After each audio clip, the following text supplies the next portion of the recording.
السلام علیکم ورحمۃ اللہ وبرکاتہ۔ آج کا لیسن سورہ البقرہ کی آیت نمبر 120 سے 124 تک ہے۔ پارہ نمبر 1۔ اعوذ باللہ من الشیطان الرجیم، بسم اللہ الرحمن الرحیم۔ رب اشرح لی صدری ویسر لی امری واحلل عقدۃ من لسانی یفقہوا قولی۔ رب زدنی علما، اللہم فقہنا فی الدین، اللہم انفعنا بما علمتنا وعلمنا ما ينفعنا وزدنا علما۔ بسم اللہ۔ وَلَن تَرْضَىٰ عَنْكَ الْيَهُودُ وَلَا النَّصَارَىٰ، ہرگز نہیں راضی ہوں گے تجھ سے یہود اور نہ عیسائی، حَتَّىٰ تَتَّبِعَ مِلَّتَهُمْ، حتیٰ کہ تم پیروی کرنے لگ جاؤ ان کے طریقے کی، یعنی جو بھی آپ کے خلاف ہیں۔ دنیا میں جو بھی انسان کسی کو حق کے راستے سے ہٹانا چاہتا ہے، اس کی بڑی خواہش یہ ہوتی ہے کہ وہ وہی کرنے لگ جائے جو ہم کرتے ہیں، بھلے وہ غلط ہے۔ یہود و نصارہ کے بارے میں بھی ہم نے پیچھے پڑھا کہ اللہ فرماتے وَدَّ كَثِيرٌ مِّنْ أَهْلِ الْكِتَابِ لَوْ يَرُدُّونَكُم مِّن بَعْدِ إِيمَانِكُمْ كُفَّارًا، ان کی دل سے یہ خواہش ہے کہ تمہیں ایمان کے بعد دوبارہ کفر کی حالت میں لوٹا دیں۔ یہاں بھی یہی فرمایا کہ وہ تم سے راضی نہیں ہوں گے، کوئی نہ کوئی اٹکل راستے میں ڈالیں گے، تمہارے کام میں کوشش کریں گے کہ یہ کام آگے نہ بڑھے، اور آگے حصہ لے لینے والوں کو، اسلام میں آ جانے والوں کو اسلام کے خلاف کریں گے، اور کوئی نہ کوئی نبی صلی اللہ علیہ وسلم کی زندگی میں انہوں نے روڑے اٹکانے کی کوشش کی۔ زندگی بھر کوئی نہ کوئی کھڑا کر رکھتے تھے معاملہ کہ جس سے مسلمانوں اور اسلام میں تکلیف آئے۔ تو اللہ نے فرمایا ان کی وجہ ہی یہ ہے کہ تمہیں اپنے دین میں پھیرنا چاہتے ہیں۔ ان سے کہو ان ھدی اللہ ھو الھدی، ہدایت تو وہی ہے جو اللہ کی طرف سے ہدایت اللہ ہی کی ہدایت ہے۔ چاہے ساری دنیا کسی چیز کو صحیح کہے، اگر اللہ اور قرآن نے اور نبی صلی اللہ علیہ وسلم کی زندگی میں اس چیز کو صحیح نہیں کہا گیا، تو وہ چاہے دیکھنے میں کتنی اچھی ہو، چاہے وہ کتنا بڑا دین کا کام ہو۔ وَمَن يَبْتَغِ غَيْرَ الْإِسْلَامِ دِينًا فَلَن يُقْبَلَ مِنْهُ وَهُوَ فِي الْآخِرَةِ مِنَ الْخَاسِرِينَ۔ اللہ نے فرمایا جس نے اسلام کے علاوہ کوئی دین چاہا اور وہ اس سے قبول نہیں کیا جائے گا، وہ آخرت میں نقصان اٹھائے گا۔ تو دین جتنے بھی لبادے اوڑھ کے آئے، اصل دین دین اسلام ہے، جس کا اللہ تعالیٰ نے قرآن میں ذکر فرمایا ان ھذا صراطی مستقیما، بے شک میری طرف آنے والا راستہ ہی سیدھا راستہ ہے۔ یہاں بھی فرمایا ان ھدی اللہ ھو الھدی، بے شک ہدایت وہی ہے جو اللہ کی طرف سے آئی ہے۔ وہی خدا، وہی علم، وہی کتاب۔ جو ہدایت چاہے اسے اس کا علم حاصل کرنا چاہیے، اور جسے علم لینا ہے اس کے لیے یہ کتاب ہے، رزلٹ میں ہدایت اس کو مل جائے گی۔ اور جو صحیح معنی میں اپنے دل کو صاف کر کے ہدایت کی نیت سے پڑھے گا، ھدی للمتقین، اللہ نے فرمایا تقویٰ کو لے کے پڑھے گا، اس کے دل میں آخرت کی کامیابی کی خواہش اور لگن اور دعا ہوگی، وہ حق کو پانا جائے گا، حق اس کو اللہ دے دے گا۔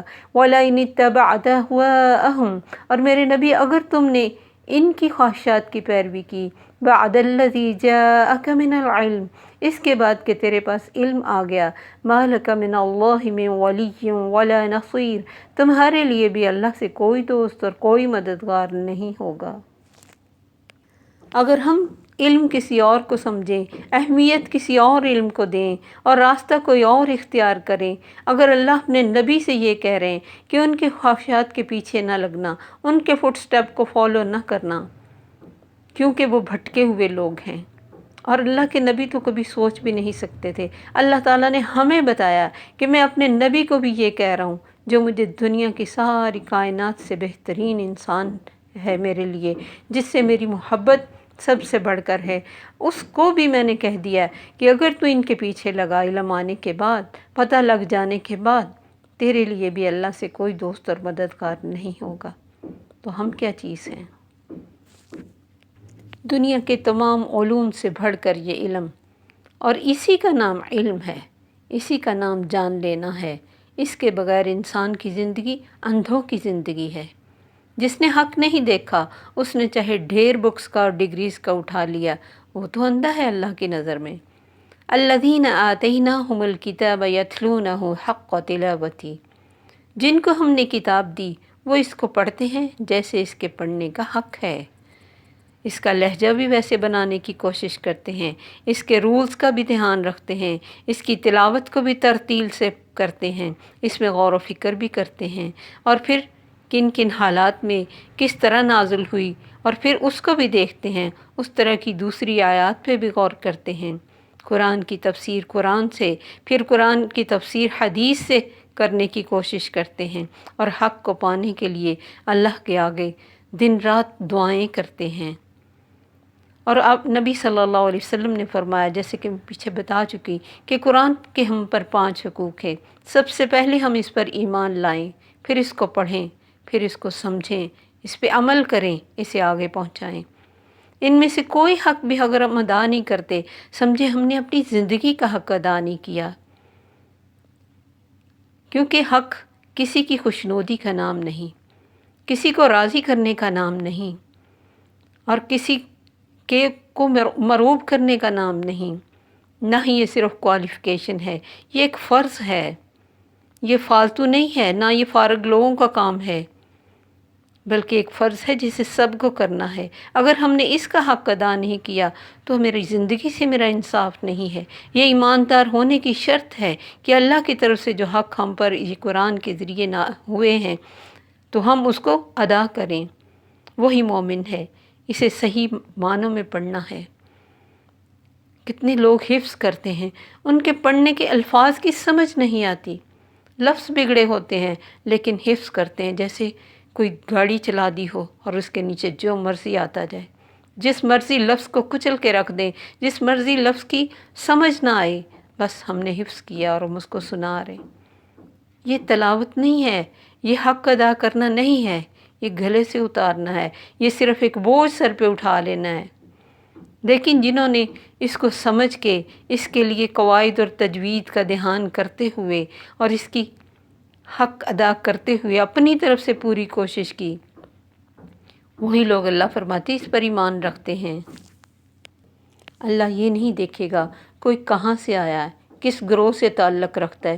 کسی گروہ کا اللہ نے قرآن میں نام نہیں لیا کہ یہ بخشا جائے گا، حتیٰ کہ یہود و نصارہ اور مجوسی اور صابی سب کو کہا کہ جو بھی آ جائے تقوی کے ساتھ اور اللہ کی کتاب پر یقین رکھتے ہوئے، اللہ نہیں دیکھے گا وہ کہاں سے آیا۔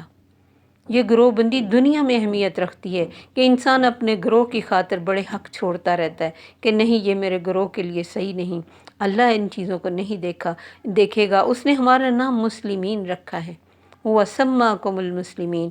ابراہیم علیہ السلام نے ہمارا نام مسلم رکھا ہے، اور مسلم کون ہوتا ہے؟ جو فرما بردار ہو۔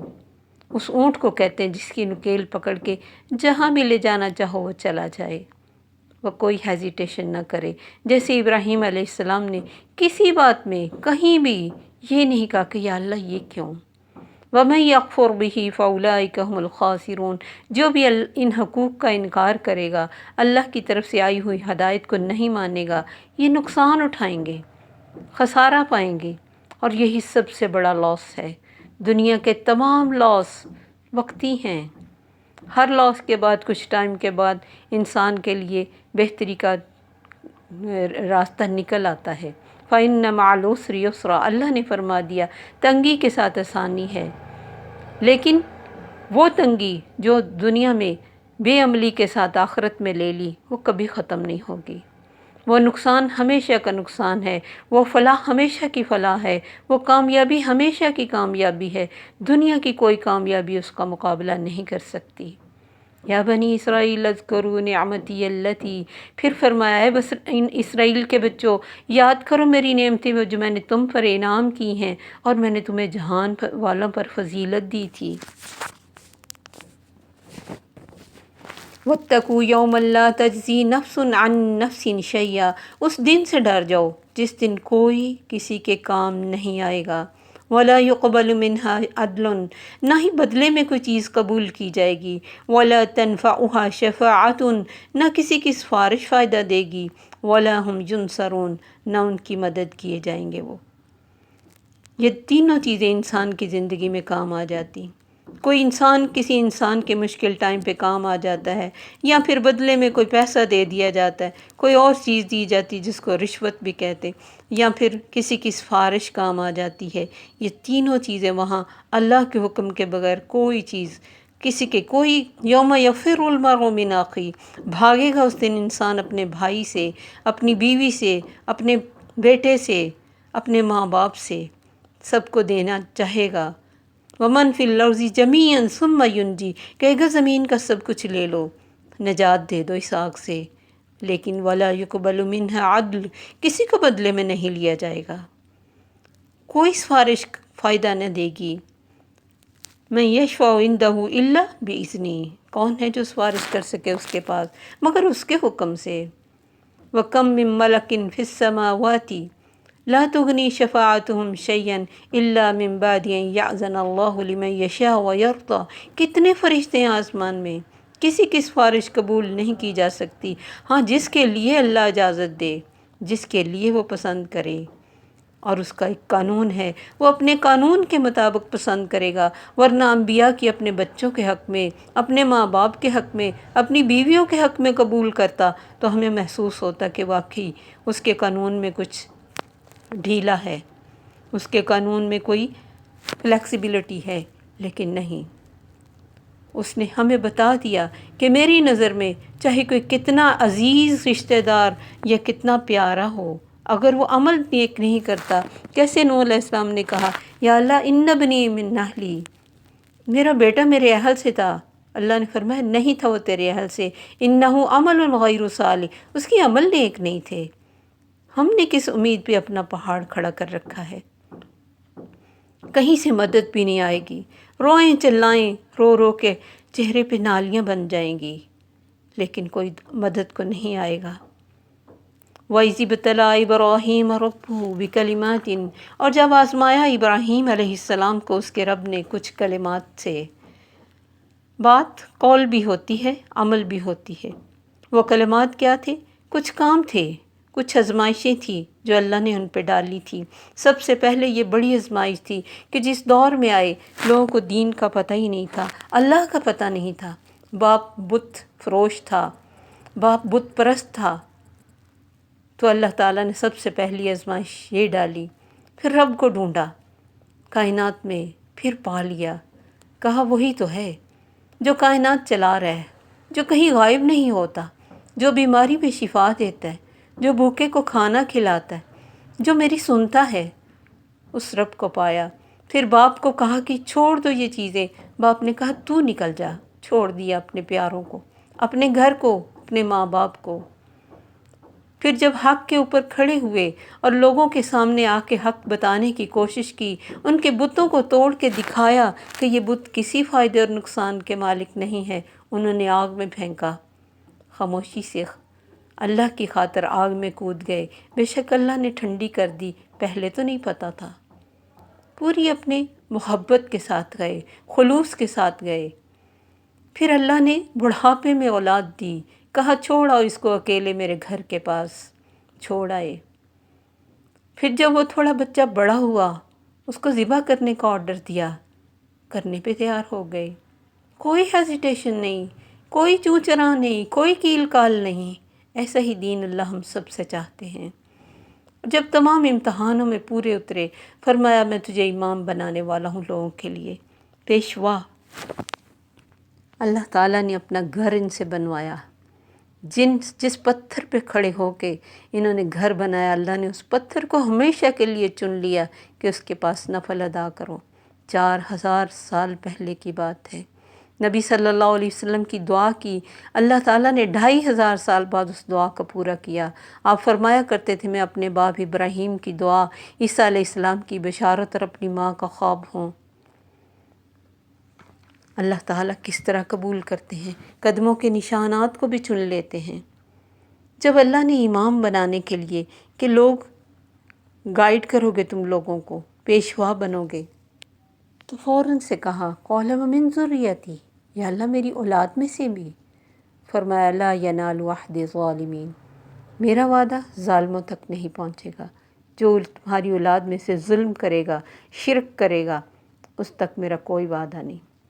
کلیئر بات کی، جتنے چاہے وہ بیسٹ فرینڈ تھے، واتخذ اللہ ابراہیم خلیلا، ان کے خلوص کی وجہ سے، ان کے بڑے بڑے امتحانوں میں کامیاب ہونے کی وجہ سے اللہ نے ان کو اپنا بیسٹ فرینڈ بنایا، لیکن یہ نہیں کہا کہ جو تم کہتے ہو میں ویسے کروں گا، کہا نہیں، ظالموں تک میرا کوئی وعدہ نہیں۔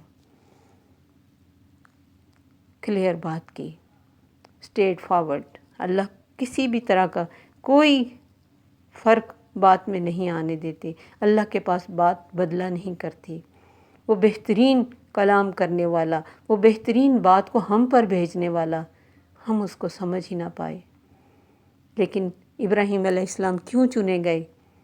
کن کوالٹیز کی بنا پر ان کی زندگی پہ غور کریں تو ہر آزمائش اتنی بڑی ہے کہ ہم میں سے کوئی سوچ بھی نہیں سکتا۔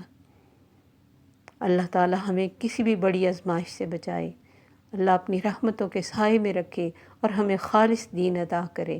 السلام علیکم ورحمۃ اللہ وبرکاتہ۔ سبحانک اللہم وبحمدک، اشہد ان لا الہ الا انت، استغفرک واتوب الیک۔